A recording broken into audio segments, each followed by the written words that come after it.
Here we go. Good morning. I am admitting my people here. There we go. And I have, let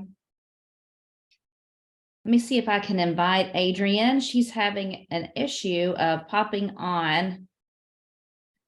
So bear with me a minute because she's just texted me.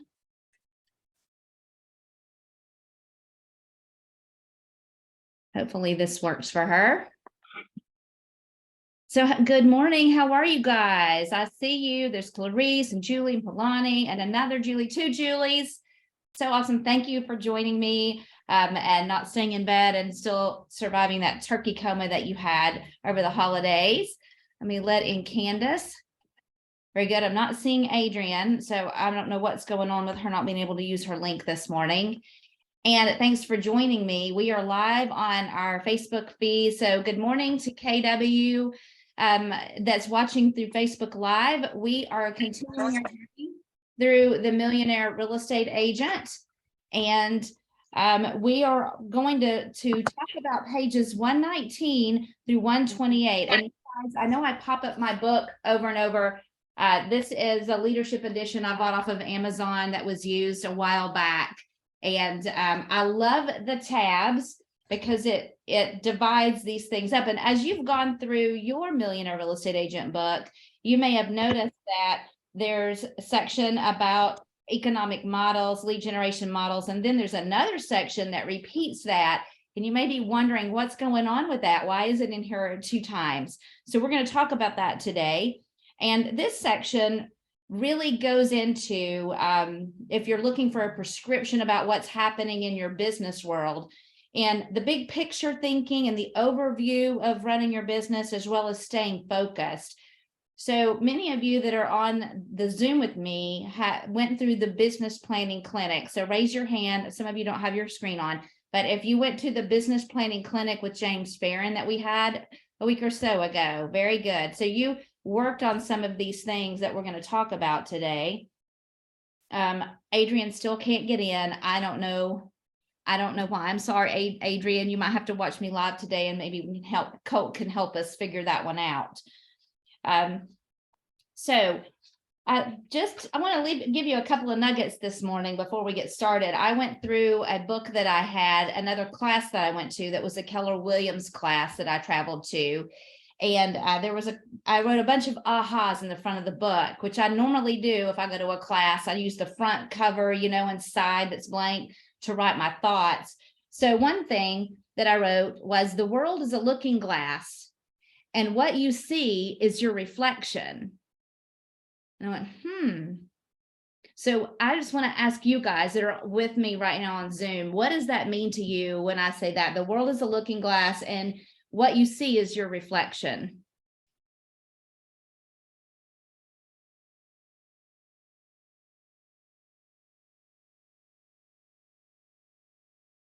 I have all of you on mute. Anyone care to share? Well, maybe it.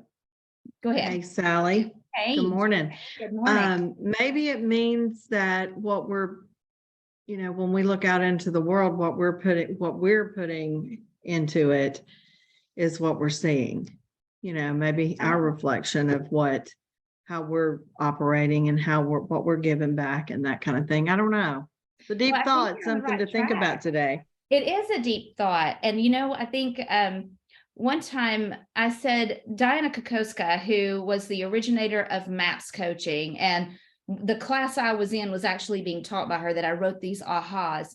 And she would say, if you said to her that you were awesome, or you just fill the room with energy, she would say, if you spot it, you got it. And I think that's a little bit of what that means. If you spot it, you got it. So that could go both ways. That could be, if you're feeding negative or you're feeding positive, you'll start seeing that. Robin Matthews, who you all know and probably know and love, when I first was a brand new agent, and that was before Keller Williams, she was our broker and our coach, and she led a team meeting or sales meeting one day, and she had us all write down 2 words that when we thought of the ocean, how we would describe it. So 2 words to describe the ocean. So we all scribbled our 2 words, right? Then she had us say if we wanted to share what those were. So there were a lot of calm, beautiful, blue. I mean, there were a lot of reasons. You might have even thought 2 words just now as I said that. Well, at that period of time, I was going through a divorce that I did not want. So guess what? My 2 words were, which this made me think of what's your inside is what you see on the outside. My 2 words were dirty and shark infested. Legit. Those were the 2 words I wrote down. My friend next to me just started dying laughing. But I think that is what we are seeing, and what I saw in the ocean. That's not probably what I would say today, was what was happening within me and what I was seeing on the outside. So pay attention to your view and how you are on the inside, because it is a looking glass out there, and it might be what you're going through or walking through at the time. So I said all that just because I loved it when I saw that last night, and I thought I would share. So let's go ahead and dive into the Millionaire Real Estate Agent. And on page 119, it talks about the science of success. And it says that we have learned the art and there is a science. So there's an art to being successful and there's a science to it. And the art was the motivation and the inspiration that comes from examining what you're thinking, right? And also what you're seeing in the looking glass, thinking about your myth understandings about how you can do this business and how you're holding yourself back, and examining that and how you think. So we've already spent all this part of the book talking about what that looks like to set you up for thinking about the art of doing business. Now we're going to talk about the science of it. So on our triangle here in the page, it says leads, listing, leverage. And in the middle, remember, we started at the basis of the triangle, or the foundational piece was thinking. Now we're talking about earning. So the art was thinking, and the earning part is the science by doing the models that we are going to learn. So we're going to be looking at, the instruction of finding out how to apply these models, and models matter. So any thoughts on page 119 as we move forward to talking about earning $1 million? Remember, million is a placeholder, right? For our business, the word millionaire. Y'all are quiet today.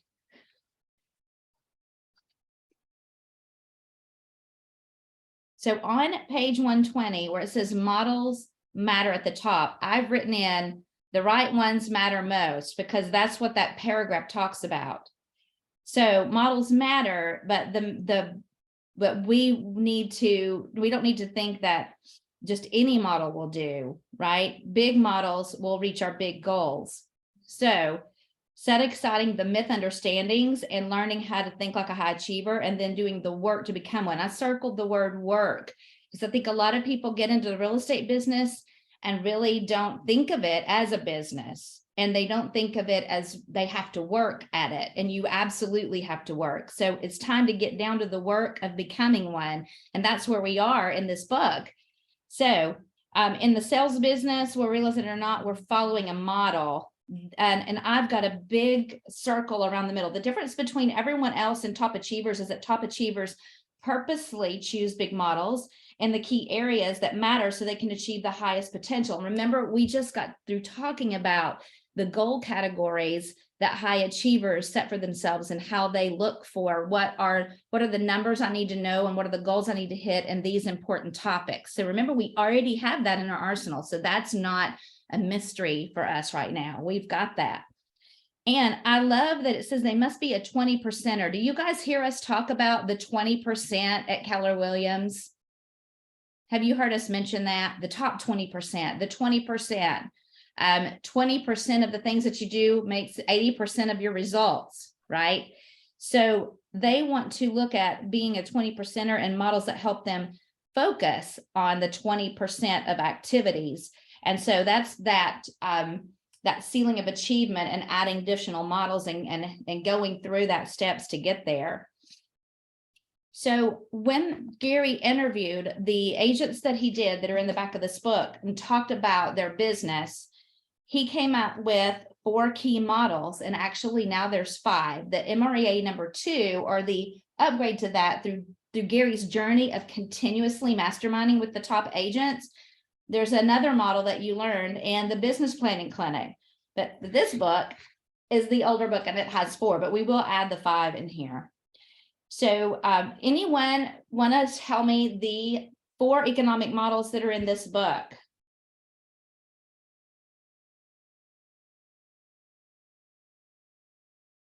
Well, I can tell you this might help you. And I learned this from Marie King, who I'm sure learned it from Robin Matthews or learned it from someone else. When you want to remember the 4, and even when you add the 5th, it still spells elbow. If you remember the word elbow, it's elbow grease, right? Then you can remember the 4 models. So they're on page 120, the economic model, the lead generation model, the budget model, and the organization model. And MREA number 2, or the addition to that, is expansion model, which adds an E to elbow. So elbow is how you remember those 4 or 5. Economic, lead generation, budget, organizational, and your expansion model. And so they're foundational models, and they represent 4 areas that you guys should ultimately tackle in your sales and in your business, and what they teach. So on page 121, it goes into each one of those models and what they represent. So the economic model represents specific net income. That's what you're going to focus on and plug in numbers to achieve in specific areas to receive the money that you want to receive. So that's going to set that up for you.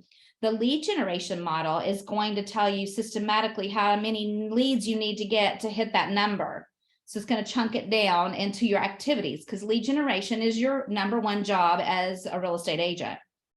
The budget model is going to have categories to track and percentages of your gross revenue that you spend on each of them. So it's going to keep you, because you should have a budget in your life. And when you don't know where you're going. And then you're like, oh, I don't have any money. There are a lot of people that maybe run a high-level real estate business that don't take much money home because they're not using a model or a budget to help decide how to do that and to take more profit home. The organizational model is going to help you as you grow, as your business starts to scale, to know what positions to do and what that looks like and what their job responsibilities will be. And of course, expansion is just taking the hub that you've built that's running like a fine-tuned engine and replicating those systems somewhere else because they're tried and true, to give yourself some more volume and to get a bigger business. So those are the areas that you can decide or that will run your 20-lane highway if you want to focus on those areas. Anyone have any comments on what we've discussed so far?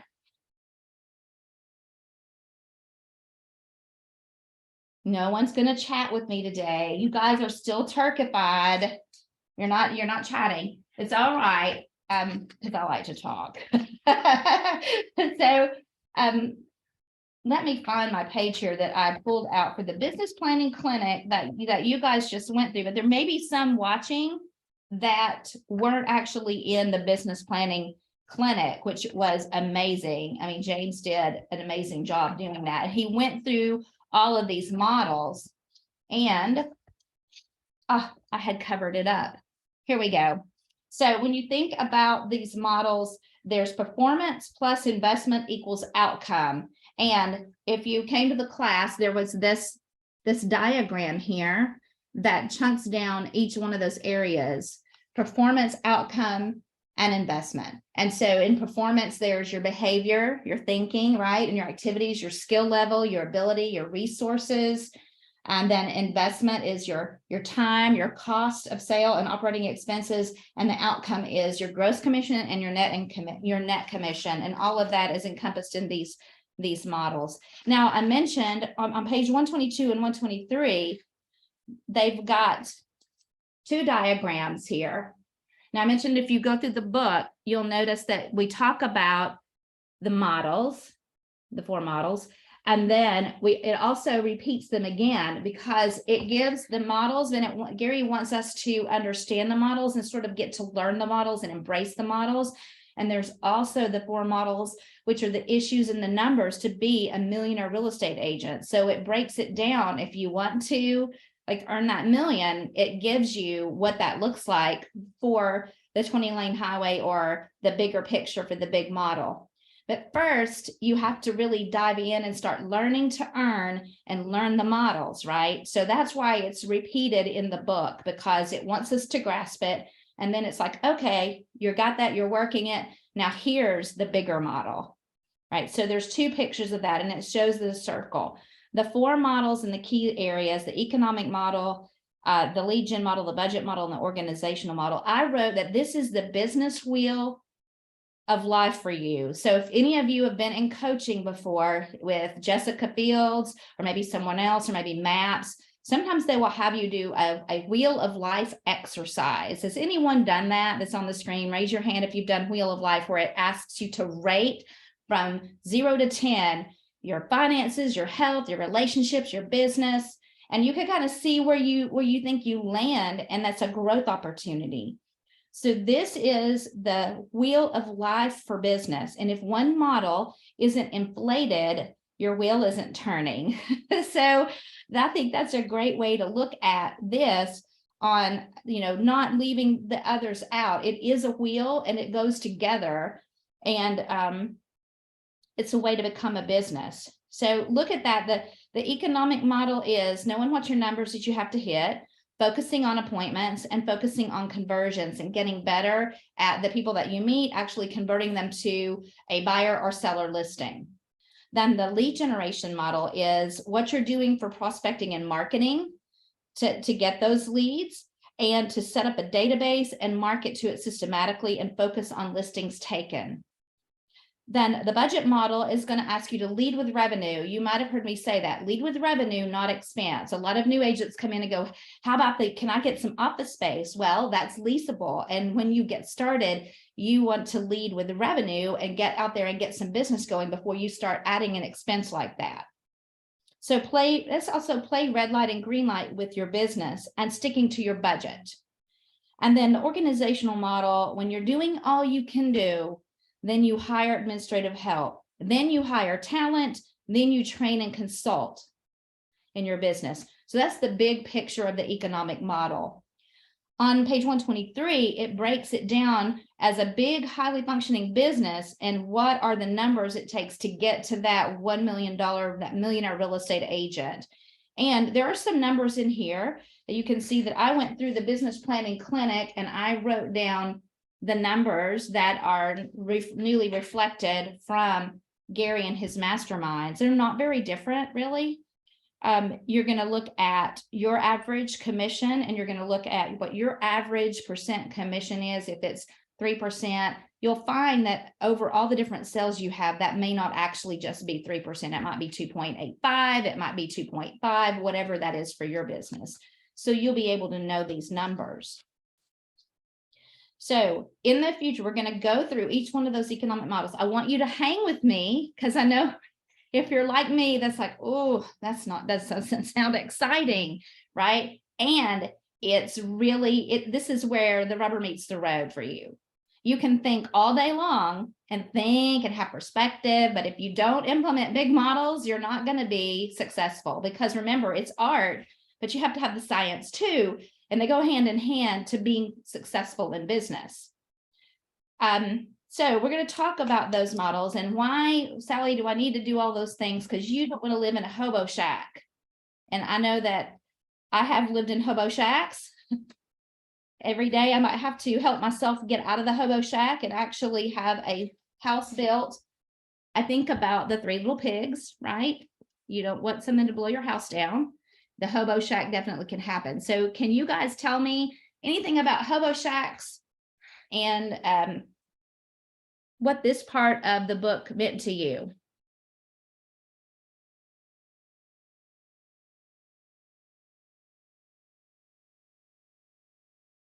And I'm leaning in on you guys right now because my Facebook people, there might be typing, but I'm not watching Facebook Live comments. So I don't know what they're telling. So for me, don't know. it's the little piggies, right? You build the foundation, right? You don't want to build your house out of bricks, or you want to build it out of bricks. You don't want to build it out of twigs or straw. And having that foundation there is important in order to create anything. And so these models will help you build that foundation in every single area that you need to actually work this as a business versus just a job. Absolutely. I love that, Polani. And Gary says, I've written and I've underlined, trust those who've lived before you that have already done this and been successful, that this is how they're doing it. And I think that sometimes our behavioral style will play into some of this. And that's where when we know ourselves and what we naturally do, we can grow from that. It doesn't mean to just change who you are totally, but you know that there you'll have the comfort zones and behavioral styles that will help you in some areas of business and might hurt you in others if you don't know that about yourself. And it's okay to know it and also to recognize it and power through and fix it, right? So for me, I get bored. I already know this about myself. My coach was like, I know that I will create 15 forums to do something because the one I already created, I got tired of that, right? And I'm thinking that that's going to help fix me doing activities, but it doesn't. It may for a little bit. So you have to power through the boredom and the monotony of following the same thing over and over. And that's not always fun. And some people love it. It's like, yes, this is amazing. And others will not love and live in it if they have to work at it.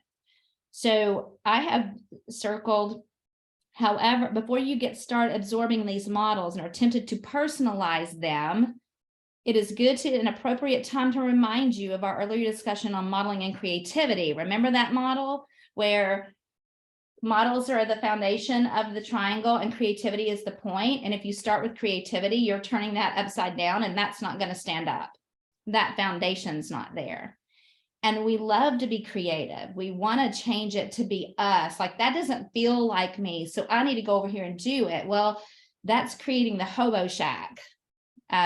You have to power through doing it a way that you might not necessarily want to not tear down and build back up because you feel like you want to. So I always like that they say at Keller Williams, I've heard a lot, you have to earn the right to add the creativity piece by actually implementing the model and following it for its success before you start adding small creativities to that. So it takes a lot of full faith and effort to get there. Most agents begin by implementing their own ideas and models because as you get a business, you're brainstorming. We're programmed to do that. I'm going to brainstorm all the ways I'm going to make it, right? I'm going to have all these things. And then we have to switch that gear and go, oh, somebody already did the things. Let's just do this first and then add the creativity later. Their business is like a hobo shack of ideas and creativity with no plan or vision driving it. And I like the analogy of driving somewhere where you think you're going to do a shortcut and you're going to get to something and it's just right over here, but you turn here and then you get sidetracked and you go here and it took you longer to get there because you didn't follow the plan. You wanted to do a shortcut to get to it.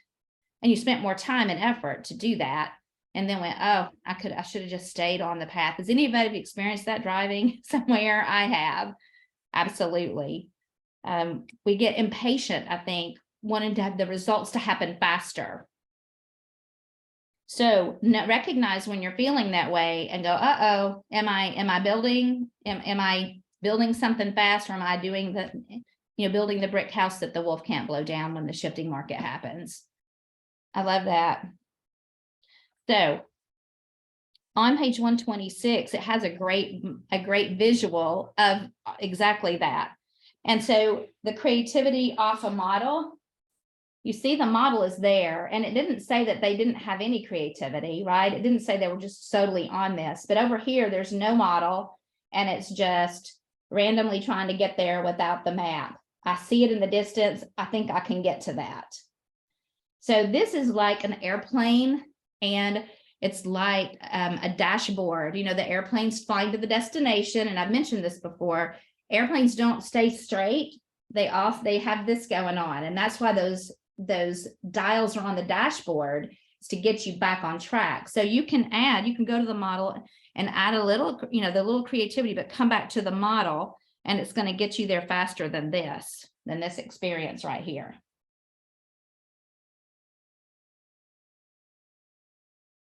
So don't let it wear you out and then give up. Put the models in place first. And, I think as we go through this, it'd be helpful to start some, like if we want to have, how are we doing on putting in our models for 2023? How are we chunking that down? Those of you that went to the business planning clinic, I hope you're ready, set, go to get that 411 or that goal setting tool, and actually adding things to your calendar to start learning to earn, right? It won't be perfect at first, and it'll be different. It'll feel a little different, but it'll feel normal when you make it a habit. So the last page says lessons from Warren Buffett. And most of us have heard of Warren Buffett, and I think Gary has high esteem for him as, being the greatest investor of our time. And it's interesting that Warren did not make a hobo shack, right? He did not operate in creativity and just willy-nilly try to figure that out. He did what Gary did, and Gary, went and met with people that had done it before. He went through and read the book Security Analysis, which I'm sure is riveting, right? Security Analysis 12 times. Like he's over and over. It's on his desk. It's his little investment Bible book, right? And he said that he wants to be so familiar and go back to them to help him be successful. And I've heard a lot of times in Keller Williams' world, even Gary Keller say, take bold 10 times, like do it 10 times, read the book 12 times, 10 times, because you're going to refer back to it, like Warren Buffett refers back to security analysis.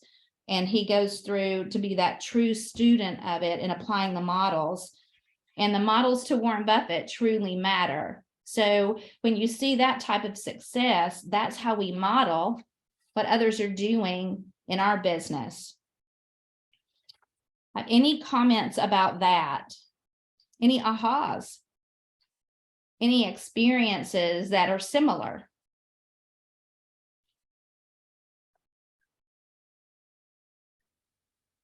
I have lots of experiences that are similar. Okay. But that is very par for the course with being prior military, right? Retired military. So Okay. Well, we definitely do very similar. So we definitely understand the whole concept of walking the path that others have walked before you, so that you're walking in their footsteps instead of creating a new path to get to the same place. I love that. And you know what? I do think there's so much value for those that have been in the military, and thank you for your service, that you take to that your life just in all other areas becomes better. There's a ripple effect from learning and behaving that way. Have you found that to be true? Definitely. I mean, there's a reason why you have mentors and you have coaches and people who have walked that walk before, because they know, either where the pitfalls are or they know what works. And there is a point that you do need the art and that creativity piece in it. Yes. But how to fit that in really truly comes over time. As you work that model and you work those processes, that fitting in the art of it actually will come as you grow in yourself. Absolutely. And you know what? I had written down in my book that it takes 10,000 hours to master something.